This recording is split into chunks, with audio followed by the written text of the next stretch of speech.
누구나 한 번쯤 평범한 삶을 넘어 사업을 꿈꾸지만 막상 어떤 사업을 해야 할지 직접 아이디어를 떠올리지 못하거나 아이디어가 있어도 어디서부터 손대야 할지 모르겠다면 오늘 영상에서는 정말 단순하고 간단한 나만의 사업 아이템을 찾아 바로 매출을 내며 시작하는 사업에 도전하는 방법을 소개하겠습니다. 사업을 하고 싶어도 바로 시작하지 못하는 이유는 크게 두 가지 중 하나일 것입니다.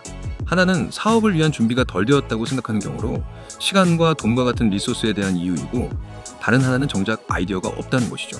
어느 쪽이라도 시작하지 못하는 사람들은 답답한 마음에 유튜브나 다양한 컨텐츠를 통해 아이디어나 힌트를 얻고 싶어 하죠. 하지만 막상 인터넷에서 좋은 말을 들은 것 같지만 당장 다시 적용하려고 하더라도 막막함만 추가되거나, 일부는 세상에 돈이 벌리는 아이디어는 한정적이며 결국 강의를 통해 아이디어를 해결하려고 하고 새롭게 유행하는 부업 등을 빠르게 선점하려는 노력을 하는 경우가 대부분일 겁니다.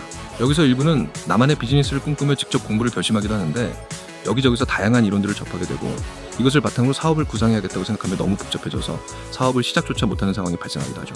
이로써 단순하게 시작하고 단순하고 심플하게 유지되어야 한다는 것을 한참 시간이 지나서 깨닫는 자신을 발견하게 됩니다. 결국 사업은 내가 아니라 남에게서 시작하는 것을 모르는 사람은 없지만 사실 이것도 적용이 안 되는 경우가 대부분일 겁니다. 최근 들어 이 같은 어려움을 겪는 일부 구독자님들에게 메일을 받고 있습니다.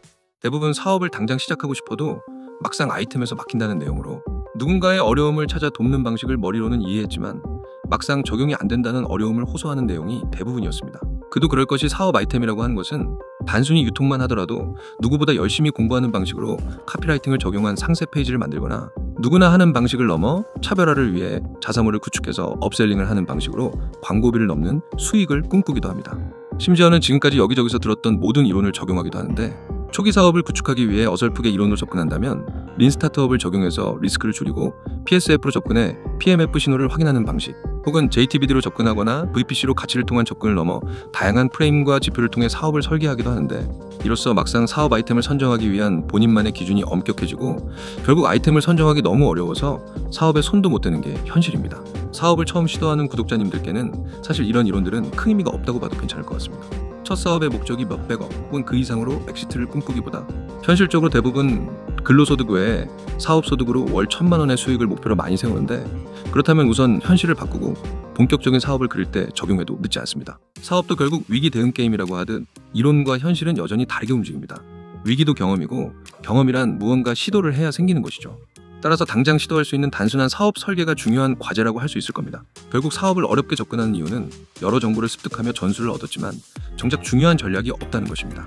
슬프게도 내가 팔 물건을 찾지 못하는 이유는 누군가의 강력한 욕구, 즉 원치를 못 떠올렸거나 그것을 해소할 수 있는 니즈를 연결시키지 못했다는 말일 겁니다.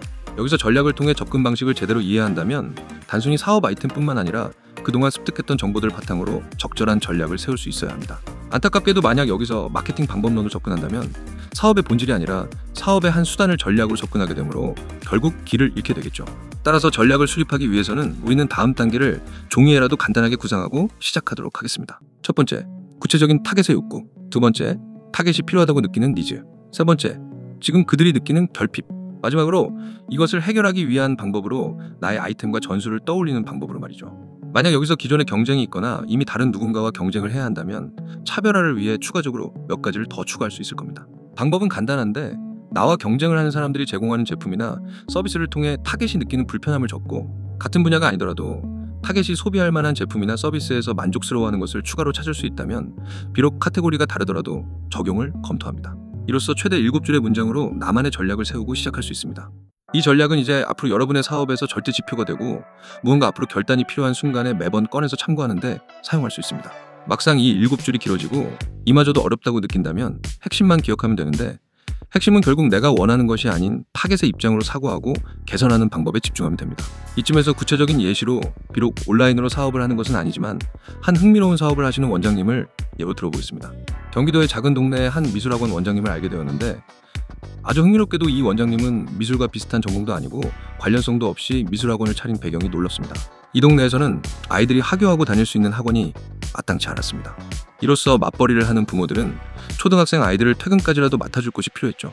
이 원장님은 원래 미술을 전공하던 분도 아니었습니다. 하지만 이분은 이론을 습득하고 복잡하게 생각하는 게 아니라 누군가의 욕구와 니즈를 바로 실행으로 넘어가 미술학원을 차렸습니다. 여기서 관련 전공이 없으면 학부모들의 신뢰를 쌓기 어렵지 않을까?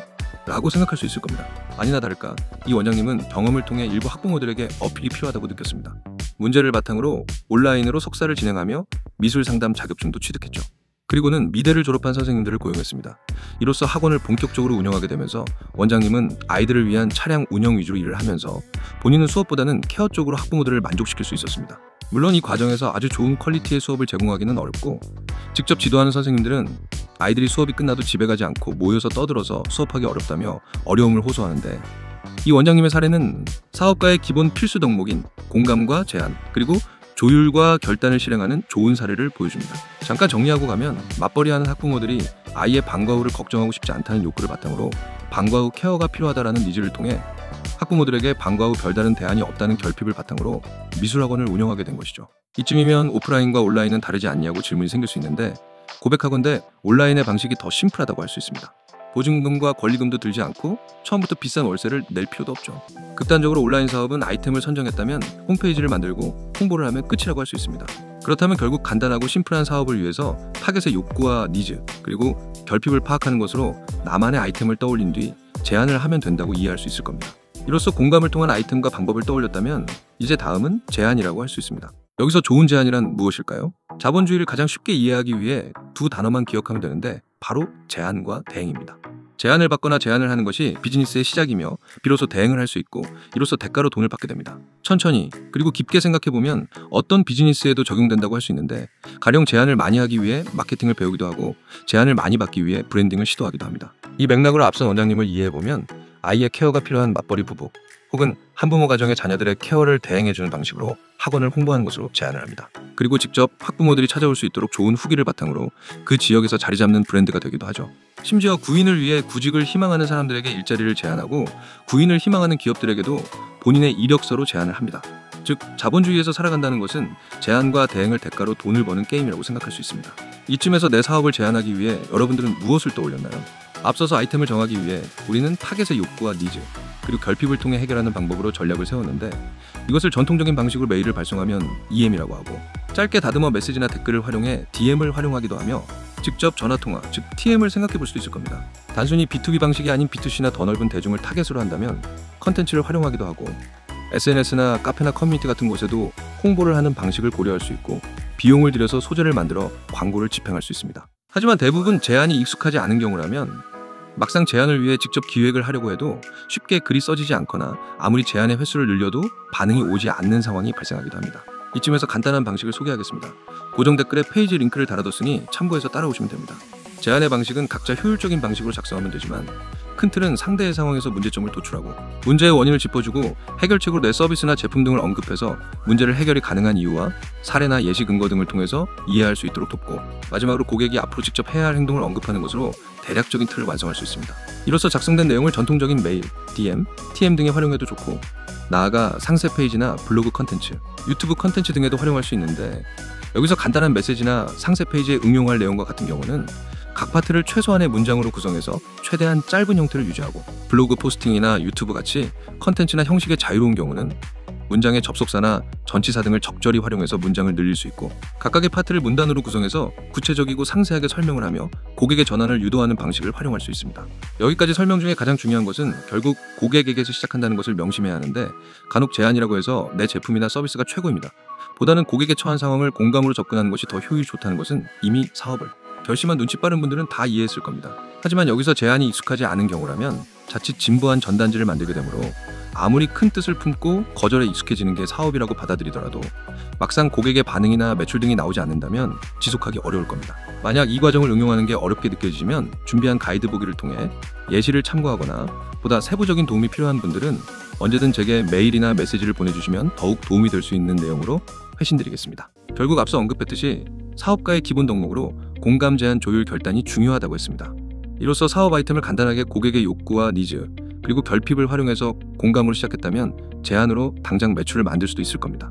이렇게 제안을 보내면 역제안을 받기도 하는데, 제안과 역제안에서 조율을 하고 이 과정을 더 매끄럽게 하기 위해 결단을 해나가는 과정을 우리는 사업이라고 하죠. 따라서 지금 우리의 전략은 공감으로 시작하는 것이고, 전술은 그때그때 가장 효율적인 방식으로 제안과 조율을 하고, 조율을 통해 새로운 가설이 생겼다면 바로 결단을 통해 새로운 문제나 위기를 통해 새로운 가설을 다시 세우고 검증하는 방식으로 단순하지만 본격적인 나만의 사업을 운영해 볼 수 있을 겁니다. 앞으로는 이 제안을 활용한 사업을 통해 실제로 사업에 적용하는 방법들을 자세하게 알아보겠습니다. 지금까지 도움이 되셨다면 좋아요와 채널 구독도 부탁드립니다. 감사합니다. IT백수였습니다.